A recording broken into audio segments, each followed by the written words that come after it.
As a 126-year-old business association, we at the Salt Lake Chamber have a high level of appreciation for Utah's rich history, and it takes a significant effort to preserve that history.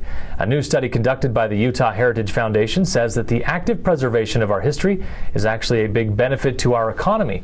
Joining us today to discuss is Donovan Rypkema. He's an economist and a principal at PlaceEconomics, a Washington, D.C. based firm. Donovan, thanks for taking some time with us today. Thanks for having me. So this study, what are we talking about? Small artifacts, historical documents, big buildings? What kind of things are we studying here? We really looked at a pretty wide range of historic resources, but mostly in this we're looking at the built history. So it's not less about the natural history and certainly not about little things in glass cases in museums. It is about the buildings and the structures and the places that are really part of the everyday lives of people in Utah.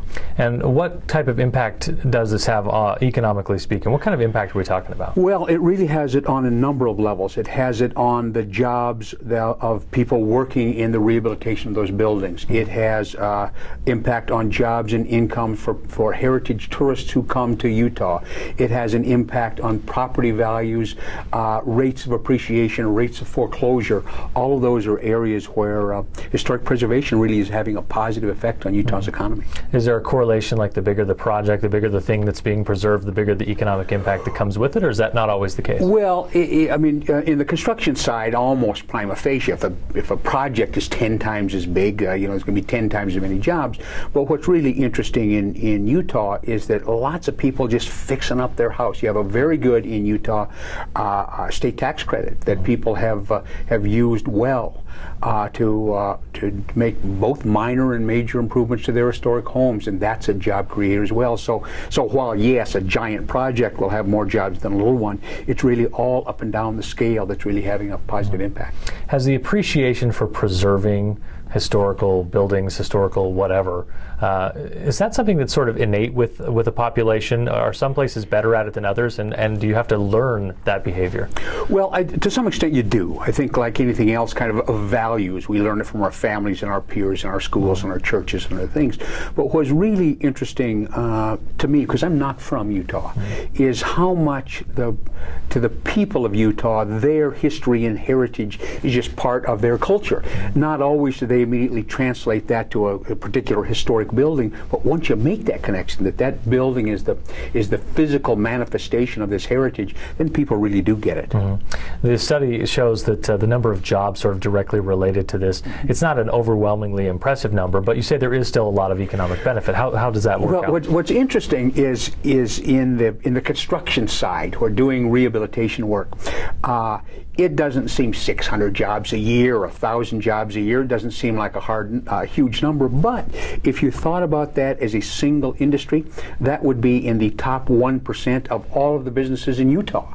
So while in terms of the whole Utah economy, you might say that piece is not so important, if you recruited a business like that into Utah, you'd get a Medal of Honor from the legislature and the governor. Do you see a lot of potential for continued growth in this area? It really does, because there's such a fundamental both quantity and quality of historic resources all over Utah, not just in Salt Lake, all over the state, and as people's appreciation and acknowledgement of that grows, the economic potential of it grows. You mentioned sort of a comparison between this industry and other industries, and say, how does it fit in compared to, I don't know, whatever industry might be comparable to it? Well, the rehabilitation part of preservation is a real high performer in terms of impacting local economies.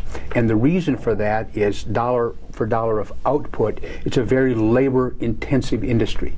So the same amount of production of widgets or historic buildings or pumping gas is going to have a much larger impact on the local economy because of the number of jobs, and that they're relatively well-paid jobs. And those things two together have a lot of oomph for a local economy. With any of these studies, there's usually some nugget of information that's surprising. What was the most surprising thing for you? I have to say it's this impact on property values. We looked at 4 cities around the state, but I'll talk here about Salt Lake, is that there is an extraordinary in local and national historic districts. Those properties in this crazy real estate market we've had for the last 7 or 8 years perform much better than the city as a whole, and that's on the kind of positive side. There was down ticks like any place else, but less severe than in other places. But how that translates indicated was an extraordinarily lower level of foreclosures in historic districts than in other areas.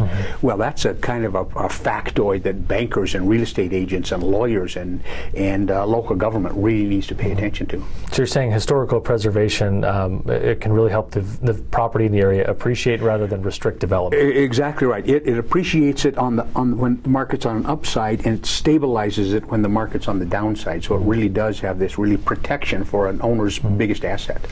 Are there situations when there is a difference between something being historic and something just being old? Sure. And while I'm not a theorist at all, while theorists can talk about that, I think the real test is it's historic, at least it's important, it has significance when the local community says that's something important to us here. And that doesn't mean necessarily it's a grand a monument or tabernacle or big facility. Maybe it's a little neighborhood grocery store, but when it's important to the local community, that's when it says that's important for our heritage. Donovan Rypkema is an economist and a principal at PlaceEconomics, a Washington, D.C. based firm that conducted the study for the Utah Heritage Foundation. Donovan, thanks for taking some time with us today. Thanks for having me. We will have a link to the study below, or you can find more information either on our blog at slchamber.com/blog or at utahheritagefoundation.org.